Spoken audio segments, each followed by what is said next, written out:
Good morning students, how are you? कैसे हैं आप सब? लास्ट क्लास में हमने बेटा पढ़ा है किसके बारे में? लास्ट क्लास में हम पढ़ रहे थे रेखीय सूत्र के बारे में। उसके बाद मैंने सजातीय श्रेणी के बारे में पढ़ा। ठीक है, आज हम पढ़ेंगे नेक्स्ट कार्बनिक यौगिकों का नामकरण। आज का अपना टॉपिक है कार्बनिक यौगिकों का नामकरण। कार्बनिक यौगिकों के नामकरण के बेटा तीन सिस्टम है। तीन तरीके से आप किसी भी कार्बनिक यौगिक की नेमिंग कर सकते हैं। पहला है आपके पास रूढ़ नाम, या इसको हम कहेंगे कौन सा, सामान्य नाम।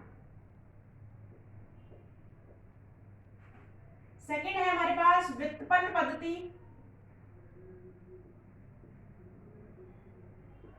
और फिर तीसरा पढ़ेंगे बेटा आईयूपीएसी नामकरण।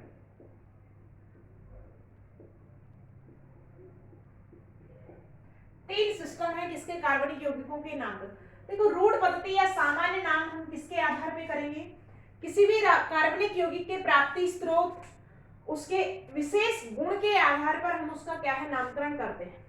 सामान्य नामकरण की अगर बात करो तो इस पद्धति के अनुसार कार्बनिक यौगिक का नामकरण मुख्यतः उसके स्रोत, विशिष्ट गुण या आविष्कार आदि के आधार पर किया जाता है।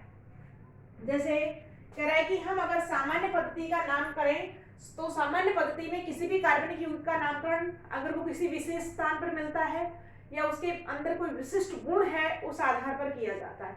तो हम यहाँ पर पढ़ेंगे बेटा, इन दो पद्धति को अपन बाद में पढ़ेंगे। पहले अपन सामान्य या रूढ़ पद्धति के बारे में डिटेल में पढ़ेंगे। तो हम यहाँ पे टेबल में पढ़ेंगे, कुछ कार्बनिक यौगिक हैं और उनके सामान्य नाम हम यहाँ पे पढ़ते हैं। तो तीन कॉलम बनाएंगे, सूत्र, यौगिक का नाम, सामान्य नाम और स्रोत। सूत्र, यौगिक का सामान्य नाम,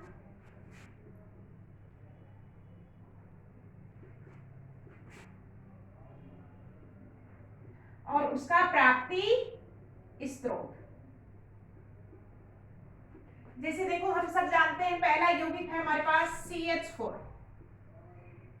इस यौगिक का सामान्य नाम क्या है हमारे पास बेटा? Marsh gas. सामान्य नाम क्या है? सामान्य नाम है मार्स गैस। ये जो है वो दलदली क्षेत्र में मिलती है, इसलिए इस गैस को क्या कहते हैं? मार्स गैस कहते हैं।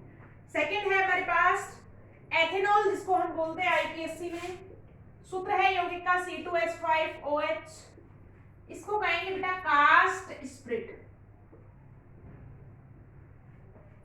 कास्ट स्प्रिट जो है ये लकड़ी के भंजन आसवन से प्राप्त होता है। लकड़ी के भंजन आसवन।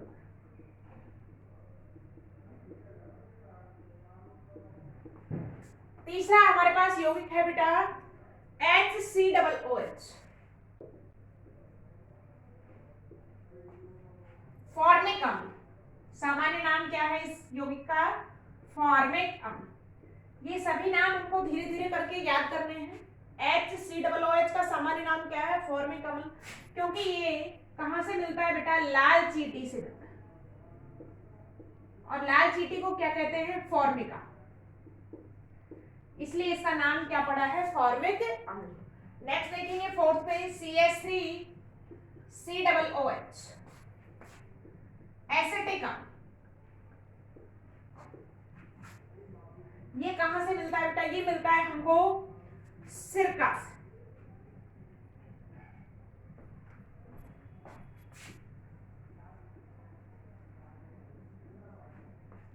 नेक्स्ट यौगिक है फिफ्थ नंबर पर COOH।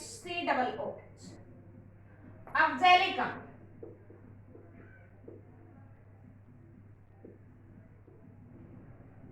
ऑक्सैलिक अम्ल, और ऑक्सैलिक अम्ल जो है वो हमको कहां से मिलता है? ऑक्सेलियम पौधे से प्राप्त होता है।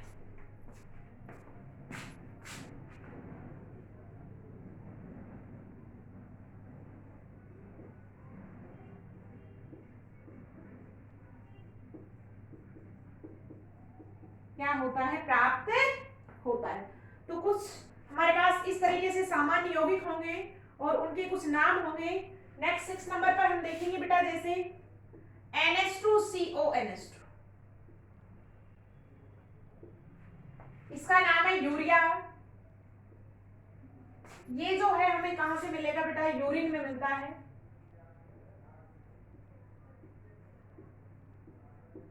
या हिंदी में कहेंगे किससे, मूत्र से प्राप्त।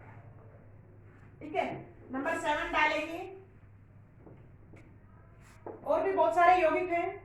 नंबर 7 पे है आपका हिप्यूरिक अम्ल।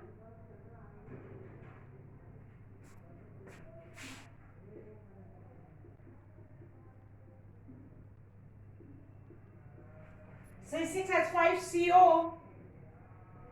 NHCH2COOH, ये है बेटा हिप्यूरिक अम्ल।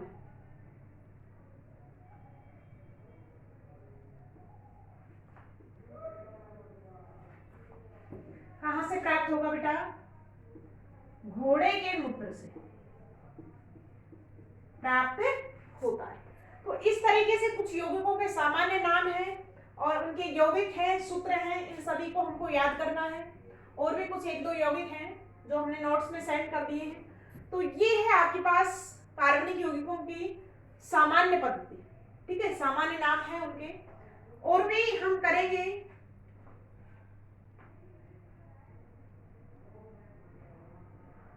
तो नेक्स्ट जो टॉपिक है हम उसको कहाँ पढ़ेंगे बेटा, नेक्स्ट क्लास में कंटिन्यू करेंगे। All the best students.